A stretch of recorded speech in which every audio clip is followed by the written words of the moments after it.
Hello friends, let us now learn some important points about the heart failure drugs. So first we will learn about the heart failure drugs. We can use heart failure is actually of two types.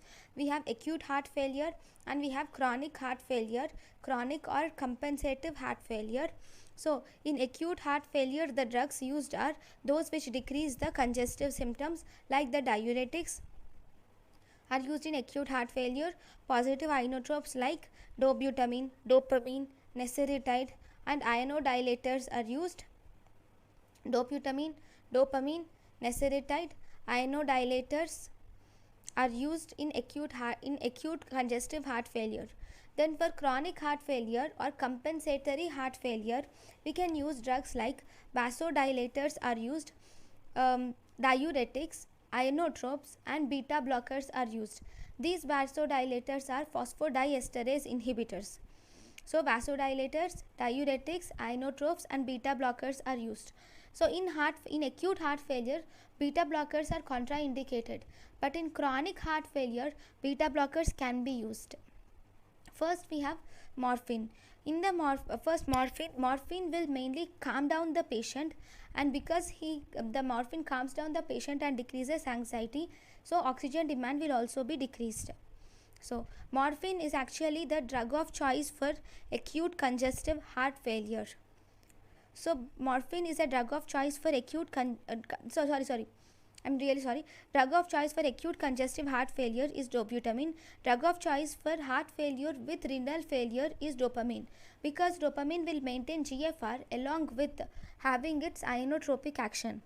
Then in heart failure, we also use phosphodiesterase 3 inhibitors or inodilators. These inodilators or phosphodiesterase 3 inhibitors will inhibit phosphodiesterase 3. Normally phosphodiesterase 3 converts cyclic AMP to ATP. So once this is inhibited, so there is increased cyclic AMP. This increased cyclic AMP, so this will prevent the degradation of cyclic AMP to ATP. So this will increase the cyclic AMP. When the cyclic AMP is increased, this will maintain the transmembrane influx of calcium. So as a result, it has positive inotropic effect. And the increase in cyclic AMP will also cause relaxation of vascular smooth muscles, and this will lead to direct vasodilatation. So this direct vasodilatation, we have two actions. So because of positive inotropic effect, it increases the cardiac index, and because of direct vasodilation action, it decreases the peripheral vascular resistance and also decreases the central venous pressure. Because of positive inotropic action, it increases the cardiac index and also increases the left ventricular ejection fraction. Now, if we see the side effects of phosphodiesterase 3 inhibitors, the side effects are it causes thrombocytopenia. Thrombocytopenia is the most important side effect. It also causes nausea, diarrhea, abdominal pain. It causes liver damage, fever, and arrhythmias occur due to this phosphodiesterase 3 inhibitors. Use of these inodilators or phosphodiesterase 3 inhibitors is short term use, that is in short term we can use them for intravenously for severe and refractory congestive heart failure. So if you see the drug milrinone causes thrombocytopenia. So though the thrombocytopenia that it causes is rare in milrinone, then we can also use drug like ambrinon. Other drugs like levosimendan and pimobendan, both these are also phosphodiesterase inhibitors. Milrinone causes rare thrombocytopenia, which is rarely caused, though so it is preferred when compared to other drugs. This levosimendan will inhibit phosphodiesterase 3 enzyme with the same above function, and it also inhibits phosphodiesterase 3 in the heart, and it sensitizes the myocardium to calcium ions. This is levosimendan and pimobendan does this. Then the next drug which is important in heart failure drugs is we have cardiac glycosides. So in the cardiac glycosides, First, in the cardiac glycosides, digoxin is the main cardiac glycoside. It contains sugar, that is glycone, plus non-sugar moiety, that is aglycone. It has sugar, that is glycone, with non-sugar moiety, that is aglycone. So cardiac glycosides include digoxin and digitoxin. So if you see, normally we have L-type calcium channels. These L-type calcium channels, through these the calcium enters the cells, and these L-type calcium channels causes depolarization, and with depolarization these calcium channels will activate the release of calcium from ryanodine calcium channel 2 receptors. They will activate the release of calcium from ryanodine calcium channel 2 receptors in sarcoplasmic reticulum, and thus these will increase the cytosolic calcium, and these will cause contraction of the heart. They will also have residual action on calcium. So these will first and foremost, they will, with this residual action, they have action on sarcolemmal calcium pumps, and they cause calcium ATPase, and they also activate 3 sodium and 1 calcium exchanger, and they also help the calcium to enter the sarcoplasmic reticulum through SERCA2, that is sarcoplasmic endoplasmic reticulum calcium type 2 receptor. So with the help, so these are the main things. I will just show you the picture so that it becomes easier. So this is the sarcoplasmic reticulum. In the sarcoplasmic reticulum we have this ryanodine 2 receptor and SERCA receptor. Now SERCA is sarcoplasmic endoplasmic reticulum calcium ATPase.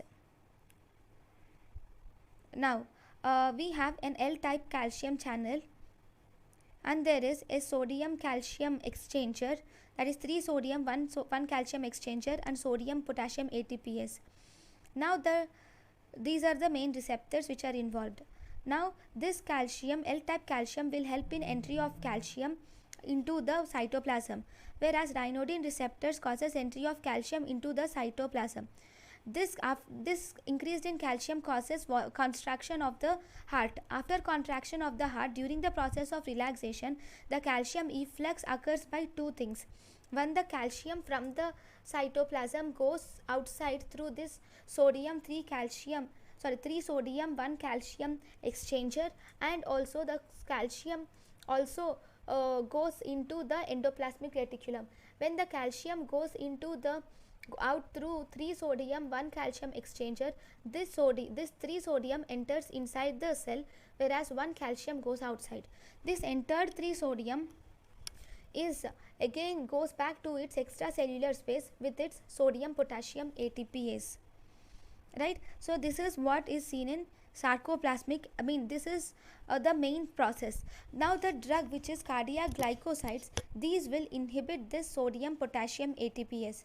So as a result, the sodium which is going out will stay inside the cell. So as a result, the calcium cannot go out because of increased sodium inside the cell. So obviously there is increased calcium inside the cell, causing more contraction. So digitalis, what digitalis does is, digitalis will partially inhibit the sodium potassium ATPase, and because of that there is increased sodium in the cell, and it will also decrease the transmembrane gradient of sodium, which normally drives the calcium outside. There is decreased transmembrane gradient of sodium which normally drives the calcium outside, and as a result there is increased calcium in cytoplasm. This calcium is taken up by the sarcoplasmic reticulum, and there is increased calcium in sarcoplasmic reticulum and the increased calcium in the cytoplasm. Both these will result in contraction of the heart. So this action of digoxin is predominantly seen in the failing heart. Whenever there is a heart failure or failing heart, there is increased force of contraction, that is positive ionotrophy occurs. Then there is increased velocity of contraction is seen, and here there is systole is shortened and diastole is prolonged. So whenever this causes shortening of systole, this will cause the complete emptying of failing and dilated ventricle occurs. Because of increased force of contraction, there is complete emptying of failing and dilated ventricle occurs. So this, because of this, the cardiac output is increased and end diastolic volume is decreased. Cardiac output is increased there, and as a result there is improved circulation, and this restored the diminished vagal tone because of increased circulation. And once the vagal tone is re-established, this will cause bradycardia. And there is also, because of the parasympathetic system, this also causes direct depression on SA node and AV node occurs. And this diminished vagal tone also increases the effective refractory period. So this effective refractory period is decreased, and there is also decreased atrioventricular conduction is also decreased. Okay, so if you see the electrophysiology, normally the green color is what is seen, the blue color is what is seen normally. So here we have phase 0, phase 1, 2, 3 and 4. And here if you see, this is the normal, this is the failing heart. So in the failing heart, the resting membrane potential is decreased, rate of phase 0 depolarization is decreased. See, phase 0 is also decreased if you see. Then action potential duration, this is the action potential duration. For this is action potential duration. So action potential duration is decreased, even the amplitude of action potential duration is decreased, and slope of phase 4 is increased. So resting membrane potential is decreased, rate of phase 0 depolarization is decreased. You can see the phase 0 depolarization. Amplitude of action potential is also decreased, and slope of phase 4 is increased. You can see that clearly, that the slope of phase 4 is increased. Then we have to learn about the blood vessels, action on blood vessels. Digitalis will improve the circulation. It will improve the circulation by causing reflex sympathetic overactivity withdrawal. So it decreases the sympathetic overactivity, and as a result it decreases the peripheral vascular resistance. It has no effect on blood pressure. So if you see in the CNS at higher doses, this will activate the chemotactic receptor zone and causes vomiting and nausea. Then if you see still higher doses, it causes hyperpnea. It causes in CNS, it causes side effects mainly. At higher doses, it activates chemoreceptor trigger zone and causes vomiting and nausea. At still higher doses, it causes hyperpnea, central sympathetic stimulation. It causes mental confusion and visual disturbances. It causes mental confusion and visual disturbances at still higher doses. Then if we see the pharmacokinetics, in the pharmacokinetics, one fourth of the drug digoxin is bound to plasma proteins. So the half-life is 40 hours, and this is excreted in renal route, and it is contraindicated in renal failure. Or for this, one more important thing is dose adjustment is required, because especially in renal failure, because it also has narrow therapeutic index. Because digoxin has narrow therapeutic index, therapeutic drug monitoring should always be done. Threshold plasma concentration of digoxin is equal to 0.5 to 0.8 nanogram per ml. Then if we see the side effects, in the side effects, most common side effect is nausea and vomiting. Then then we have cardiac side effects. In the cardiac side effects, the most common cardiac side effect include ventricular bigeminy and also premature beat. Most common cardiac side effects are ventricular bigeminy and premature beat. Then we have most specific side effects. The most specific side effects include non-paroxysmal atrial supraventricular tachycardia with variable AV block. Non-paroxysmal atrial supraventricular tachycardia with variable atrioventricular block is the most specific side effect for digoxin, right? Then if you see the main important one-liners, we have some one-liners about the side effects. Most specific side effect is non-paroxysmal atrial or supraventricular tachycardia with variable AV block. But if you were asked what is the most specific extra cardiac side effect, then that is xanthopsia. Then if you were asked what is the most earliest side effect are gastrointestinal side effects like anorexia, nausea and vomiting are the most earliest side effects. Then here if you see, all types of arrhythmias can occur in digoxin except two arrhythmias are not present here. Those include Mobitz type 2 heart block and atrial flutter. All types of arrhythmias can occur in digoxin except Mobitz type 2 heart block and atrial flutter. And in the digoxin, one more important thing is presence of visual disturbance. Visual disturbance is seen in digoxin which shows yellow vision. Visual disturbance is seen in digoxin which shows yellow vision. Rarely skin rash and gynecomastia are also seen. Then if you see the drug of choice for acute digoxin toxicity is lidocaine. Drug of choice for acute digoxin toxicity is lidocaine. Drug of choice for digitalis induced arrhythmia is also lidocaine. Drug of choice for acute digitalis toxicity is lidocaine. Drug of choice for digitalis induced arrhythmia is lidocaine. Severe digoxin toxicity or antidote is digibind. Severe digoxin toxicity or antidote is digibind. So these are the important one-liners. So drug of choice for acute digitalis toxicity or digitalis induced arrhythmia is lidocaine. Severe digoxin toxicity or antidote is digibind. Then if you see the contraindication, this causes digoxin causes hypokalemia because digoxin digitalis decreases the potassium, and it also causes hypomagnesemia because it is a cofactor for sodium potassium ATPase is magnesium. Magnesium is cofactor for sodium potassium ATPase. Then it is the other contraindications are digitalis is itself causes hypokalemia. So if you give it in hypokalemia, the thing worsens. Then digitalis is contraindicated in hypercalcemia because there is increased risk of arrhythmias from hypercalcemia, which increases risk of arrhythmias further with the digitalis.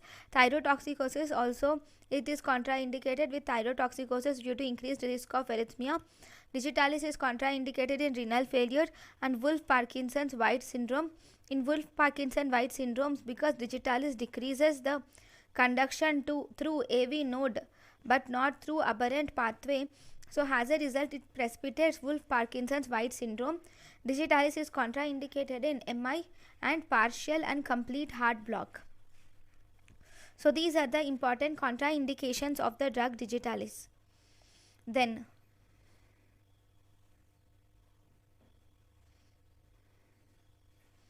there is some drugs which will increase the digitalis toxicity. Drugs which increase the digitalis toxicity includes diuretics, which include loop diuretics and thiazide diuretics. Then we have erythromycin. Verapamil increases digitalis toxicity. Amiodarone, corticosteroids, tetracycline, quinidine and cholestyramine.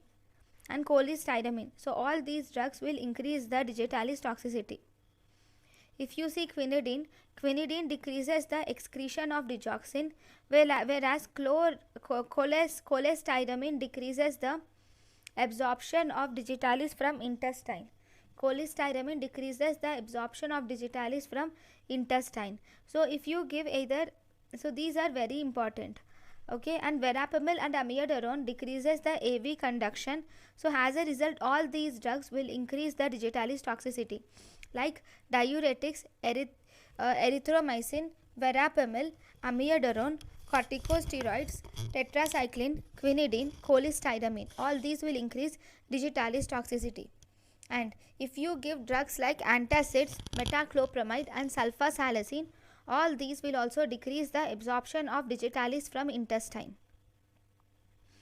Then If you see the uses of digitalis toxicity is uses of digitalis is in congestive heart failure.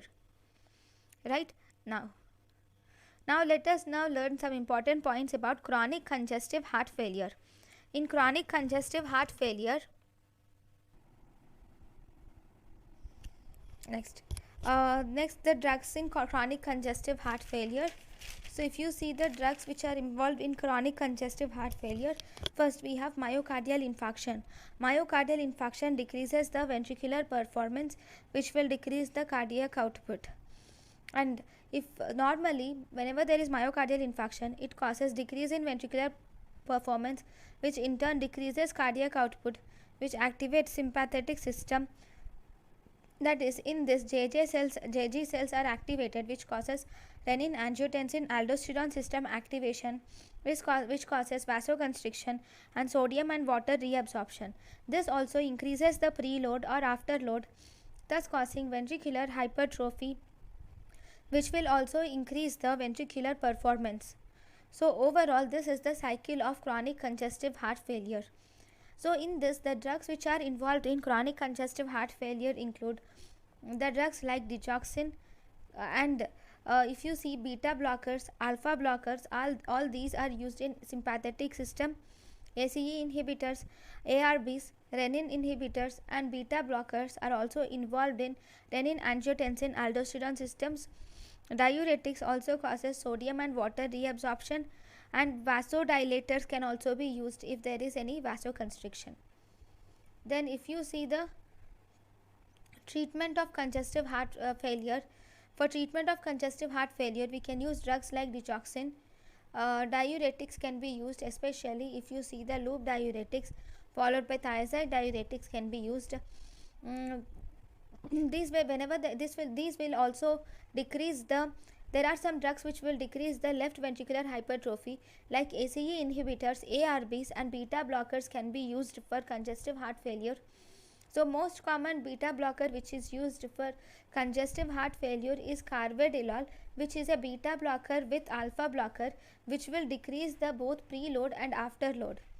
This carvedilol is actually anti-proliferative and it is antioxidant and also antioxidant.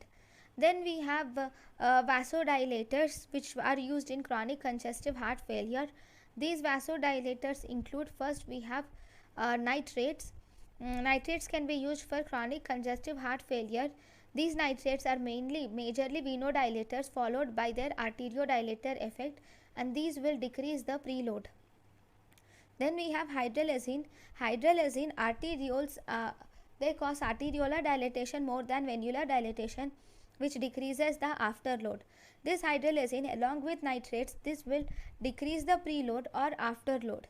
This hydralazine will also decrease the nitrate tolerance. Hydralazine along with nitrates, it decreases preload or afterload and it decreases the nitrate tolerance. Then the vasodilators like sodium nitroprusside, ACE inhibitors, ARBs, all these cause both venodilatation and arteriolar dilatation and also decrease preload and afterload. And there are some drugs which will decrease the left ventricular hypertrophy or decrease the mortality in heart failure. The drugs which decrease left ventricular hypertrophy and decrease mortality in heart failure are ACE inhibitors, are first line drugs, and ARBs can be used. Then aldosterone blockers can be used in, especially spironolactone or eplerenone can be used, and those drugs which can decrease the mortality or decrease the left ventricular hypertrophy include beta blockers, but these beta blockers are contraindicated in acute heart failure and they are started with low dose and they are started slowly. So these are the drugs which decrease the left ventricular hypertrophy and also decrease mortality in heart failure. Now let us now learn some new drugs which are associated with heart failure. Newer drugs which are associated with heart failure include, number 1, we have the drug nesiritide. This nesiritide is actually a recombinant brain natriuretic peptide which will normally cause increased cyclic GMP. This is brain natriuretic peptide. It increases cyclic GMP and causes vasodilatation.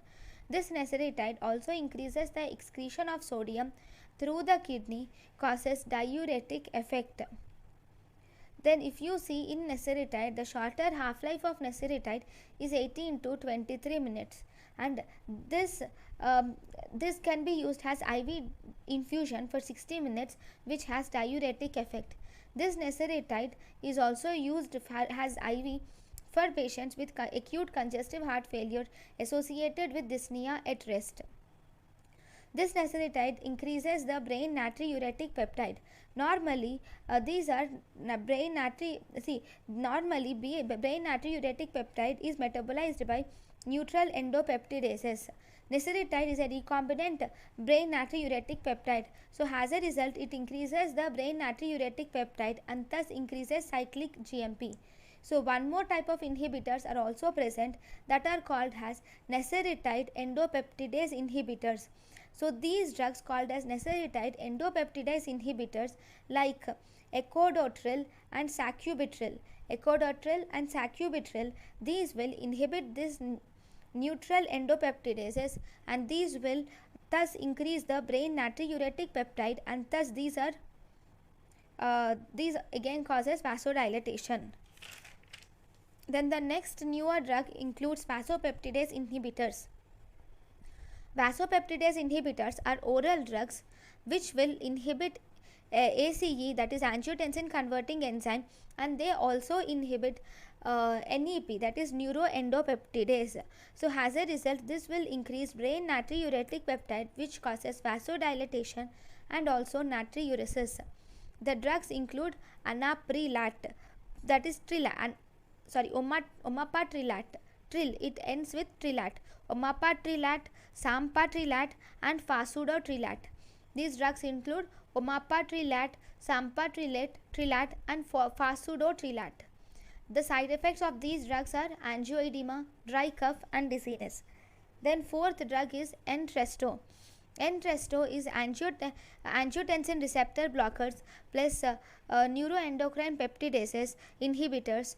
Together we call it as Entresto. So here angiotensin receptor blocker is valsartan and neuroendocrine peptidase inhibitor is sacubitril. If we use together, then we call it as Entresto.